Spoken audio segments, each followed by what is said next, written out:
Salam dəyərli izləyicilər, siz Akademistlər podkastı izləyirsiniz. Bizim bugünkü qonağımız Ülviyə xanımdır. İlk növbədə məni dəvət etdiyiniz üçün təşəkkürlər. Həm Erasmusla bərabər digər mübadilə proqramları haqqında da biz izləyicilərimizə məlumat verməyə çalışacağıq. Burada həm müəllimlər, həm də tələbələr 1 və ya 2 semestr ərzində mübadilə edərək Avropanın nüfuzlu universitetlərində təhsil ala bilərlər. Ən çox bilinən dil sertifikatlarından IELTS və TOEFL var. Onlar arasındakı əsas fərqlər nələrdir? İkisi arasında bir uçurum qədər fərq var deyərdim. Mübadilə zamanı ən çox maraqlı gələn nüanslardan biri də məncə budur. Tələbəyə hansı dəstək göstərilir? Bu belə deyək, mübadilə proqramı Avropa İttifaqı tərəfindən tam maliyyələşdirildiyi üçün sizə aylıq olaraq bir təqaüd hesablanır. Çox belə deyim, yaxşı bir mövzuya toxundunuz əslində. Çox sağ olun, siz də çox sağ olun. Biz ümid edirik ki, sizin ağlınızda olan sualların bir qismini də olsa cavablaya bildik.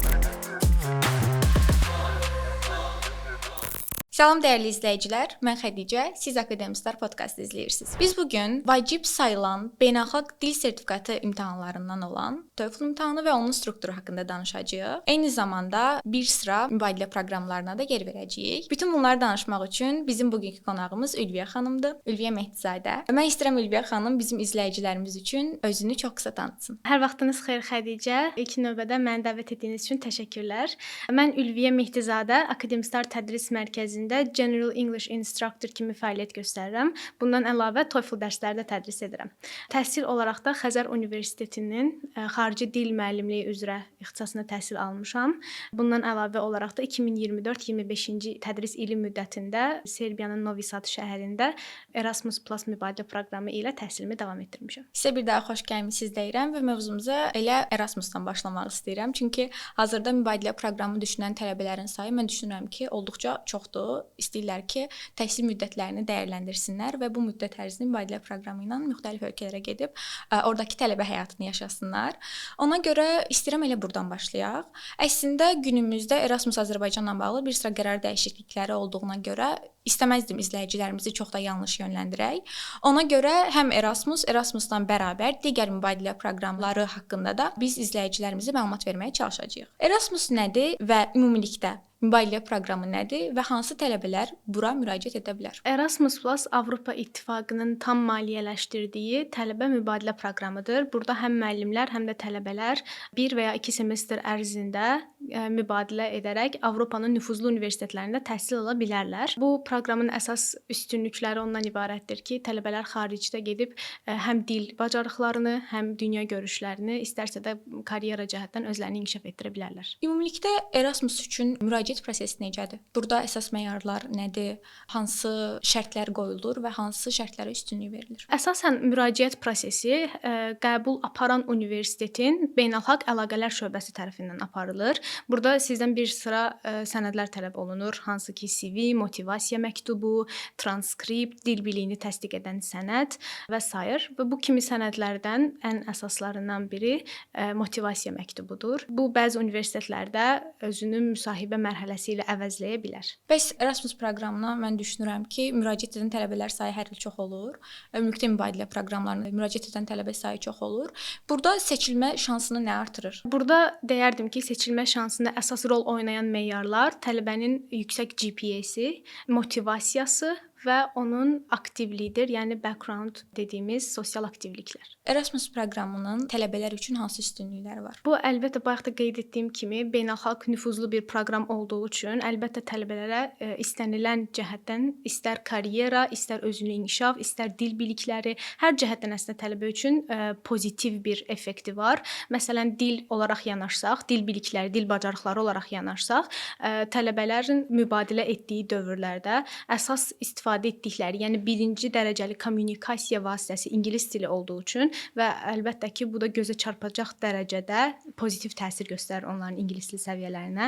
Bundan əlavə bu onların karyerasına çox müsbət təsir göstərə bilər. İşə qəbul edənlər əsasən CV-də Erasmus Plus təcrübəsinin olduğunu görəndə həmin başvuranlara daha pozitiv yanaşırlar və onları işə çağırmaqda və ya müsahibəyə çağırmaqda daha pozitiv olurlar. Hər baxımdan müsbətdir. Əlbəttə. Növbəti sualımız ondan ibarətdir ki, mübadilə zamanı ən çox maraqlı gələn nüanslardan biri də məncə budur. Tələbəyə hansı dəstək göstərilir? Bura təqaüd ola bilər, yataqxana ola bilər, həmin müddət ərzində. Bu belə deyək, mübadilə proqramı Avropa İttifaqı tərəfindən tam maliyyələşdirildiyi üçün sizə aylıq olaraq bir təqaüd hesablanır. Ancaq heç kim dəqiq deyə bilməz ki, bu təqaüd filan qədərdir. Yəni bu universitetdən universitetə və yaxud da getdiyiniz ölkədən ölkəyə dəyişiklik göstərir əsasən, dəyişkənlik göstərir əsasən və burada əsas rol oynayan, belə deyək, getdiyiniz ölkənin minimal yaşam xərcləridir və buna əsasən təqaüd hesablanır. Bundan əlavə olaraq yataqxana mövzusunda isə əsasən qəbul edən universitet, tərəfdaş universitet öz yataqxanasından tələbəyə yer təklif edir. Əgər tələbə razılaşarsa, həmin yataqxanaya yerləşdirilir. Razılaşmazsa, tələbə artıq özü üçün bir akkomodasiya axtarır. Bir də suallardan biri budur ki, tələbə həmin müddət ərzində işləyə bilmir. Çünki 1 semestr, 2 semestr əslində elə də qısa bir müddət deyil və aktiv olan, boş dayanmaq istəməyən insanlar çoxdur. Əslində mən də onlardan biriyəm. Ona görə bu sual maraqlı gəlir ki, bu təqaüd verməkləri ilə yanaşı həm də rəsmi şəkildə işləmə imkanı varmı? Təəssüf ki, xeyr, belə bir icazə yoxdur. Çünki siz orada viza ilə getsəniz, əsasən Erasmusla getdiyimiz ölkələr Avropa İttifaqının üzv ölkələridir və bura biz Schengen vizası ilə gedirik və bu getdiyimiz viza əsasən təhsil vizası olur. Və təhsil vizası aldığımız müddətdə bizə xüsusilə də Erasmus mübadiləsi zamanı işləmə icazəsi verilmir. Ancaq boş zamanlarımızı fərqli cür, belə deyək, dəyərləndirə bilərik, bəli. Məsəl üçün bir çox tələbə, əlbəttə ki, bu tələbədən tələbəyə dəyişən bir haldır. Bu artıq tələbənin nə qədər sosial biri olmağından və yaxud da nə qədər aktiv biri olmağından asılıdır. Ancaq bir çox hallarda tələbələr boş vaxtlarını, Erasmus mübadiləsi zamanı boş vaxtlarını digər Avropa İttifaqı ölkələrini gəzməklə keçirirlər. Dediyimiz kimi bir sıra qərar dəyişiklikləri var hazırda Erasmus Azərbaycanla bağlı. Ona görə mən sizdən digər mübadilə proqramları haqqında bildikləriniz, məsləhət görə biləcəyiniz hansı mübadilə proqramlarını məsləhət görə bilərik? Baxmayaraq ki, mübadilə proqramları arasında ən məşhur olan Erasmus Plus-dır. Mən deyərdim ki, elə ən azı Erasmus qədər məşhur ya populyar olmağa layiq olan digər bir proqram da var, hansı ki bu UGRAD-dır. UGRAD Undergraduate Exchange Program olaraq gedir və bu proqram ABŞ hökuməti tərəfindən tam maliyyələşdirilir. Burada da tələbələrə bir semestr müddətində ABŞ universitetlərindən birində təqaüdlü təhsil almaq imkanı yaradılır. Bir də maraqlı gələn suallardan biri budur ki, dil sertifikatı olmadan mübadilə proqramına müraciət edə bilərikmi? Dil biliyini təsdiq edən sənədin olmağı bəli vacibdir. Ancaq bu o demək deyil ki, bizdən beynəlxalq səviyyəli, beynəlxalq nüfuzlu sertifikat tələb olunur, IELTS və yaxud da TOEFL kimi. Bu bəzən universitetin daxili imtahanı ilə də verilə bilər. Universitet öz daxilində dil imtahanı keçirər və tələbəyə B1, B2 səviyyəli dil sertifikatı verə bilir və bu Erasmus tərəfindən qəbul edilir və bir çox belə deyim mübadilə proqramı tərəfindən.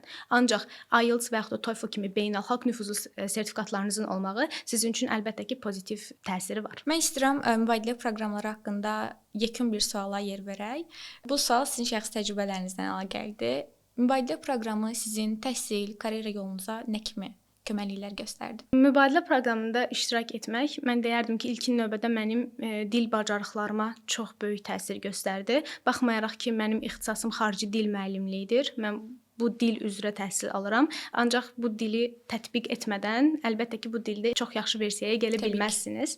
Düşünürəm ki, Serbiyada olduğum müddətdə bu dili istifadə etməyim aktiv bir şəkildə mənim indiki karyera həyatımda da, yəni akademiyadakı fəaliyyətimə də çox böyük bir təsir göstərdi. Əla. Ona görə tələbələrimizə belə bir məsləhət verə bilərik ki, təhsil aldıqları müddət ərzində boş dayanmasınlar.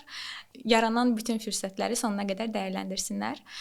Bayaq dil sertifikatlarından danışdıq. Ən çox bilinən dil sertifikatlarından IELTS və TOEFL var. Onlar arasındakı əsas fərqlər nələrdir? Hansı hallarda biri digərindən üstündür? İlkin növbədə ikisi də beynəlxalq səviyyəli, beynəlxalq dərəcədə qəbul olunan dil sertifikatlarıdır. Ancaq ikisi arasında bir uçurum qədər fərq var deyərdim. Bu istər format perspektivindən baxsaq, istərsək dəyərləndirmə perspektivindən baxsaq, bir çox hallarda bunlar arasındakı həmçinin sual tiplərində də fərqlər var. Məsələn, elə formatdan başlamaq istəyərdim. TOEFL imtahanı tamamilə computer based imtahandır, ancaq kompüter üzərindən götürülür. IELTS imtahanı isə istər kağız üzərində, istərsə də kompüter üzərindən götürülə bilər. TOEFL imtahanının əsas belə deyim IELTS-dan ayıran fərq odur ki, IELTS-dan fərqli olaraq burada artıq bir real examiner, yəni canlı bir insan tərəfindən imtahanda yoxlanılmırsınız speaking hissəsində. Burada artıq siz kompüter mikrofonuna danışırsınız, səsiniz yazılır və bunlar daha sonra yoxlanışa gedir. Və sizcə bu üstünlükdür yoxsa Bu artıq tələbədən tələbəyə dəyişər. Çünki bəzi tələbələr, bəzi belə deyək imtahana girən şəxslər real examiner qarşısında çox təşvişə düşürlər, həyəcanlanırlar. Normalda belə deyək, özləri self practice edəndə çox rahat, səlis bir şəkildə danışsalar da, real insanla qarşı-qarşıya gəldikdə artıq kəkələmə və yaxud da təşvişə düşmə halları özünü göstərir. Və bu kimi tələbələr üçün əlbəttə ki, computer based daha yaxşıdır. Ancaq bəzi hallarda bəzi tələbələr də var ki, onlar üçün tam əksinə, onlar computer based-də artıq rahat olmurlar. Çünki qarşılarında bir insan görmək istəyirlər, bir real mimika, bir his, emosiya görmək istəyirlər. Onlar üçün də IELTS imtahanı daha yaxşı olar deyə düşünürəm. Bundan əlavə qiymətləndirmə, daha doğrusu dəyərləndirmə, ikisinin də dəyərləndirmə strategiyası tamamilə fərqlidir. IELTS-da band score dediyimiz qiymətləndirmə üsulundan istifadə olunur 0-dan 9-a kimi. TOEFL-da isə 120 ballıq bir sistem var ki, onun üzərindən, yəni hər section üçün 30 bal nəzərdə tutulur və bunun üzərindən qiymətləndirilirsiniz. Mən istəyirəm biraz TOEFL haqqında daha geniş məlumat verək. TOEFL hissələri haqqında danışmağınızı istəyəcəm. Hansı hissələrdə tələbələrdən nə gözlənilir? TOEFL imtahanı, ümumiyyətlə TOEFL haqqında bir qısa məlumat vermək istəyərdim. Test of English as a Foreign Language. Bu imtahan əsasən akademik dil bacarıqlarının yoxlanılması üçün götürülür. İmtahanın əsas məqsədi odur ki, tələbələr universitet daxilində, universitet belə deyək, mühitində verilən akademik elmi məqalələri, elmi belə deyək, konteksti başa düşə bilirmi? Bunun üçün əsasən götürülən bir imtahandır. Struktur olaraq 4 hissədən ibarətdir. Reading, listening, writing və speaking. Reading və listeningdən qısa məlumat verməliyəmsə əgər, burada reading hissəsində 2 mətnlə qarşılaşır tələbələr. Bunlar elmi məqalələrdən hissələrdir və hər biri təxminən 700 söz böyüklüyündə olur və bu hər mətndən sonra tələbələri 10 sual qarşılayır ki, onlar mətni oxuyub bu sualları cavablandırmalıdırlar. Suallar da əsasən məzmun anlama, kontekstə əsasən söz və ifadələrin mənasını tapmaq, məntiqi nəticə çıxartmaq kimi suallar olur. Listeningə gəldikdə isə elə bu da TOEFL-ı IELTS-dan kəskin şəkildə ayıran fərqlərdən biri ola bilər ki, artıq IELTS-da biz ilk növbədə suallarla tanış oluruq, daha sonra belə deyək, listeningə qulaq asırıq. Ancaq TOEFL-da belə bir fürsətimiz yoxdur. İlk növbədə suallarla tanış olma kimi bir belə deyək, fürsət bizə verilmir. Biz ilk növbədə recordingə qulaq asırıq. Bizi 5 recording qarşılayır. İkisi elmi məqalə, üçü isə campus dialoq dediyimiz conversationlar olur və bu hər dialoqdan və yaxud da hər recordingdən sonra sizi həmin recordinglə əlaqədar suallar qarşılayır. Bunlar da əsasən məzmunu anlama, speakerin, yəni danışanın danışdığı mövzuya olan münasibəti, yəni pozitiv fikirləşirmi, neqativ fikirləşir, məyusdur, xoşbəxtdir, bu kimi suallar bizi qarşılayır. Və bu kimi hallarda, yəni listening hissəsində TOEFL ən önəmli faktor note-taking bacarıqlarımızın olmağıdır. Çünki əlbəttə ki, ilk dinləyib sonra sualları gördüyümüz üçün bilmirik bizi nə gözləyir. Ona görə not götürmə, yəni qeyd götürmə bacarıqlarımızı yaxşı inkişaf etdirməliyik. Buna görə də kursumuzda tələbələri sadəcə sual növləri ilə tanış etmirik, həmçinin bu kimi bacarıqlarının belə deyək, inkişaf etdirilməsində əsas məşğul oluruq. Gəldik speaking və writing hissələrə. Birinci istərdim writingdən danışım. Writing ümumi 30 dəqiqə çəkir. Writingdə 2 tip tapşırıq bizi qarşılayır. Birincisi müstəqil, ikincisi inteqrasiya olunmuş. İnteqrasiya olunmuş tapşırıq 20 dəqiqə vaxt verilir. Burada artıq sizə bir elmi məqalə deyim və yaxud da mühazirədən bir hissə verilir və siz onu analiz edib yazmalısınız. Bundan da əlavə olaraq ikinci tapşırıq isə müstəqildir. Sizə 10 dəqiqə verilir və minimum 100 sözdən ibarət və yaxşı strukturda, yəni introduction, body paragraphs və conclusiondan ibarət yaxşı bir kiçik bir esse yazmalısınız. danışacaqsınız. Speaking-ə gəldikdə isə bəlkə də bu tələbələrin ən çox çətinlik çəkdiyi hissədir. Çünki speaking üçün çox məhdud zaman verilir, 16 dəqiqə və 4 növ tapşırıq olur. Əslində 2 növ və 4 sual. Növlər yenə eyni cür writing-də olduğu kimi növlər burada da inteqrasiya olunmuş və müstəqildir. Müstəqil sual sadəcə sizə bir topik verilir və bunun üçün sizə 15 saniyə fikirləşmək, 45 saniyə isə danışmaq üçün vaxt verilir. Yəni tələbə bu 15 saniyə ərzində həm fikrini cəmləməlidir, həm danışığı üçün bir struktur çıxartmalıdır, yəni giriş, nümunə, bağlanış, yəni opening, closing kimi. Bundan da əlavə tələbənin belə deyək, çox az vaxtı var ki, qrammatik və leksik olaraq da səhv etməsin. Və bu da əlbəttə ki, tələbəni istər-istəməz təşvişə salır, bu boyda işi görməlidir. Əlavə olaraq da bunu çox qısa bir müddətdə eləməlidir. Hər sual üçün 4 dəqiqə. Xeyr, hər sual, birinci sual üçün, yəni independent sual üçün 15 saniyə fikirləşmək, 45 saniyə danışmaq. Artıq digərləri üçün, yəni inteqrasiya olunan suallar üçün 30 saniyə fikirləşmək, 60 saniyə isə danışmaq üçün vaxt verilir. Burada da yenə hər hansı bir elmi məqalədən bir hissə verilir. Tələbə onun əsasında danışmalıdır və yaxud da bir mühazirədən bir belə deyək, hissə onlara dinlədilir və yenə onun əsasında danışmalıdırlar. TOEFL imtahanına hazırlaşan tələbələr üçün mən istərdim effektiv metodlar və istifadə edə biləcəkləri resurslar məsləhət görəsiz. Burada belə deyim də, bu asılıdır. Tələbə self-study-mi hazırlaşır, yoxsa hər hansı bir kənar dəstək alırmı? İlk növbədə self-study hazırlaşırsa tələbə, mən məsləhət görərdim ki, ilkin növbədə rəsmi resurslardan istifadə etsin. Məsələn, TOEFL imtahanının özünü təşkil edən ETS qurumunun bir kitabı var, hansı ki Official Guide to TOEFL Test. Bu kitabdan istifadə etməyi məsləhət görərdim ilkin növbədə. Çünki bu kitab həm belə deyək, həqiqi nümunələr var imtahanlardan, həmçinin bu kitab hər tərəfli sizin üçün yaxşı guide rolunu oynayır. Ancaq əlavə belə deyək, resurs kimi Cambridge-in və yaxud da Barron'un materiallarından da, onların da TOEFL üçün olan kitablarından istifadə etmək olar. Düzdür, səviyyə olaraq onlar biraz daha çətindirlər, ancaq yenə də sizi imtahana yaxşı hazırlayırlar. Bir də istəyirəm ki, tələbələrin ən çox verdiyi suallar haqqında biz danışaq. Bunlardan biri neçə müddətə hazırlaşmaq olar, digəri isə bu TOEFL sertifikatının keçərlilik müddəti, etibarlılıq müddəti nə qədərdir? Tamamilə doğrudur. Bunu məncə hər hansı TOEFL müəllimindən sorsanız, yenə cavab eyni olar. Tələbənin ən çox verdiyi sual nə qədər müddətdə hazırlaşmalıyam sualıdır. Və bu əlbəttə ki, həmişə də cavab eyni olur bütün müəllimlər tərəfindən. Bu tələbədən tələbəyə dəyişən bir prosesdir. İlk növbədə burada bir neçə faktoru nəzərə ala bilərik. Birincisi, tələbə hazırlaşmağa başlayanda onun başlanğıc səviyyəsi nədir? Çünki bəzi tələbələr B2, C1 səviyyəsindən başlayır və əgər bu səviyyələrdən başlayırsa, əlbəttə ki, onlar üçün materialı bitirmək və imtahana hazırlaşmaq daha qısa bir period olacaq. Ancaq tələbənin səviyyəsi biraz daha zəifdirsə, məsələn B1-in sonu, B2-nin əvvəli kimi başlayırsa, bu zaman normal olaraq əlbəttə ki, öyrənmə prosesi daha da uzanacaq. Digər bir faktor isə tələbə nə qədər intensiv bir şəkildə öz üzərində çalışır. Çünki tələbənin belə deyək, sadəcə dərsdə TOEFL-la məşğul olması, sadəcə dərs mühitində öyrənməsi o mənaya gəlmir ki, tələbə sadəcə gündə 1 saat və yaxud da həftədə sadəcə 2 dərs məşğul olmaqla TOEFL imtahanından yaxşı nəticə əldə edə bilər. Tələbə əlbəttə ki, kənar məşğuliyyət olaraq öz üzərində çoxlu çalışmalıdır.